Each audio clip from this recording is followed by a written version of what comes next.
uno se pregunta si había reglas de ortografía. Cada quien En buena escribía. medida se estaban haciendo, es Sí. cierto. Bueno, Pero coincido contigo en que era una persona que al expresarse por escrito se expresaba con muchas faltas de ortografía, sí, pero de manera parca y clara, aforística, a así. diferencia de cómo lo hacía cuando se Siempre expresaba decía, ¿para qué quieren que, de oralmente. una elección, para qué quieren que salga pinta si es colorada, ¿no? No, tenía frases estupendas. Eh, Ahora bien, esto es el hombre, pero podríamos hablar eternamente, pero el mito es todavía más pesado que el hombre. Es el gran hombre, el gran creador de Estado, es el gran villano de la historia nacional. Sí, yo creo que es muy importante al revisar el Porfiriato pensar en que tuvo varias etapas. Va cambiando la figura, va cambiando con los años. Digamos, la primera década es un momento en el que busca el reconocimiento de los Estados Unidos, en el que trata de ir controlando a los caciques locales. La segunda década es una década en la cual logra una estabilidad económica importante, la renegociación de la deuda, y la tercera década, que es con la que nos hemos quedado fundamentalmente, es la de la crisis, tanto crisis económicas, está la crisis en Estados Unidos que hace que regresen muchos trabajadores a México, como obviamente la represión a los movimientos sociales. De otro lado, otra cosa que me parece fundamental es que los dos o tres grandes caudillos, dos de los tres grandes caudillos del siglo XIX han sido satanizados. Yo creo que los dos caudillos principales del siglo XIX son Santana y Porfirio Díaz. Porfirio Díaz logra lo que no puede alcanzar Santana. Santana pretende en la primera mitad del siglo XIX establecer un poder nacional y jamás lo puede realizar porque no deja de tener una base local. Fundamentalmente en Veracruz, en los cosecheros de algodón. En cambio, Porfirio Díaz sí logra convertir a un caudillo local, digamos oaxaqueño, en una figura de estatura nacional. Entonces diría la diferencia básica entre esos dos grandes caudillos es que Porfirio Díaz sí logra, aparte de hacer un estado fuerte, trascender el ámbito local.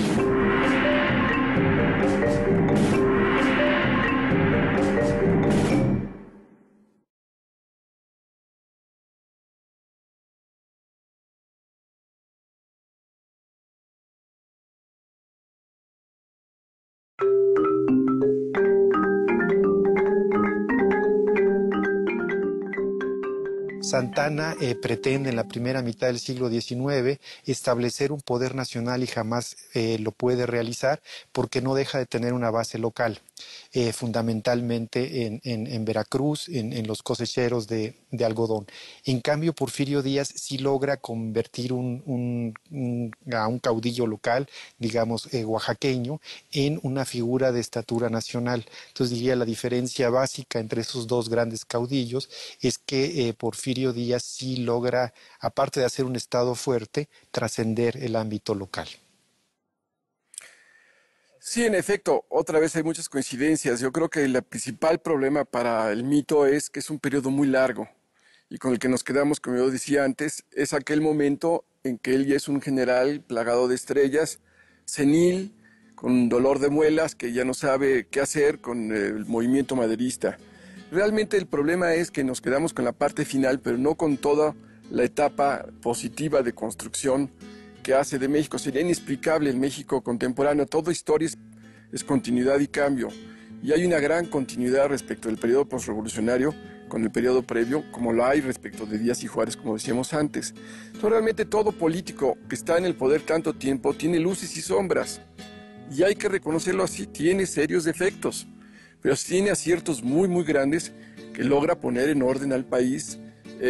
Díaz genera esa prosperidad de la que sale la revolución. La revolución es inexplicable sin Porfirio Díaz, no solamente por la dictadura, sino porque crea una riqueza enorme y una diferencia social, enorme, que es la historia de México, por otro lado. Y que es lo que hace que esos pequeños grupos empresariales o de pequeños propietarios tengan el interés de tomar las riendas de la política y de hacer una evolución política. Su mayor falla, yo creo que es la falla política, pero sería imposible pensar en un dictador que se acerruche el suelo en que está sentado. Entonces, el no hacer una evolución política en 1904 o en 1910, que tuvo opciones de hacerlo, Porfirio Díaz lo que hace es generar un movimiento en contra. Realmente el maderismo lo único que pide es sufragio efectivo y no reelección. Bandera que también, por cierto, fue la que tuvo Porfirio Díaz contra Juárez. Antiporfiristas, solo Carlos los conoce, que son los socialistas porque ni Madero, ni Carranza, ni ninguno de esos son verdaderos. No lo eran, realmente lo que querían era una evolución política pacífica, que él no permitió que se diera. Entonces yo creo que ahí está, digamos, las sombras de su etapa final, pero tiene una etapa muy importante, muy nacionalista, como decía yo en algún programa que fui muy criticado, porque su posición con respecto a Estados Unidos fue siempre una de gran soberanía. Hay que recordar que tan solo hasta 1908, su entrevista con Taft, que inicia los encuentros de presidentes mexicanos y norteamericanos, fue una entrevista muy mala, que de ahí empieza la política norteamericana también a pensar que deben evolucionar las cosas y un poco a crear un caldo de cultivo que ayuda al movimiento revolucionario que ya había iniciado. ¿Pero por qué? Porque hay una posición del presidente Díaz totalmente en contra de las pretensiones de Estados Unidos y de Taft, que no dejáramos pasar a los chinos, que los detuviéramos en México, que resolviéramos el problema del Tlahualilo de otra manera, que había inversiones americanas e inglesas, que volviéramos a instalar en la costa del Pacífico, en La Paz, una estación para los barcos de la Armada norteamericana para tener prácticas de tiro. En fin, la agenda internacional de Díaz con Estados Unidos es muy fuerte en ese momento. A Porfirio Díaz le costó mucho trabajo ser reconocido por Estados Unidos. Tuvo que pagar el dinero de la deuda de las guerras anteriores, que afectó a varios ciudadanos norteamericanos, para poder ser reconocido por Estados Unidos. Cuando Díaz sube al poder, no está el reconocimiento de ningún país europeo después de las guerras. Es un lento proceder para que Francia, incluso Austria, posteriormente a lo de retome las relaciones con México, y le costó ese trabajo. Fue un presidente, sí, liberal, con la economía y con las inversiones extranjeras, pero no con la imposición del gobierno de Estados Unidos. Sí, pero Carlos. Mira, yo creo que la verdad, la idea del mito de Porfirio Díaz como villano de la historia de México es en sí misma un mito. En el trabajo de los historiadores académicos, de los historiadores profesionales, donde sí hay un Porfirio Díaz villano, es en el discurso de los gobiernos emanados de la Revolución y sobre todo de los primeros gobiernos.